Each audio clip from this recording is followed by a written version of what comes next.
দীর্ঘ বিরতির পর ভারতীয় চলচ্চিত্রে ফিরছেন বলিউড তারকা প্রিয়াঙ্কা চোপড়া।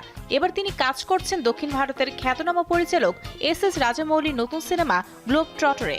সম্প্রতি সিনেমায় তার ফার্স্ট লুক পোস্টার প্রকাশিত হওয়ার পরই নেট দুনিয়ায় তৈরি হয়েছে তুমুল আলোচনার ঝড়।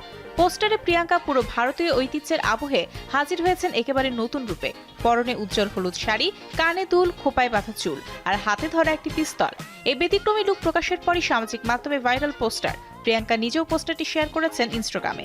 সিনেমাতে তার চরিত্রের নাম মান্দাকিনী। প্রিয়াঙ্কার এই প্রত্যাবর্তনে অনুরাগীরা উচ্ছ্বসিত। গ্লোব ট্রটারে তার বিপরীতে অভিনয় করছেন দক্ষিণী সুপারস্টার মহেশ বাবু। গুরুত্বপূর্ণ একটি চরিত্রে দেখা যাবে পৃথ্বীরাজ সুকুমারনকে। যদিও সিনেমার কাহিনী বা মুক্তির তারিখ এখনো আনুষ্ঠানিকভাবে ঘোষণা করা হয়নি, তবে রাজামৌলি ও প্রিয়াঙ্কার এই জুটিকে ঘিরে দর্শক আগ্রহ তুঙ্গে।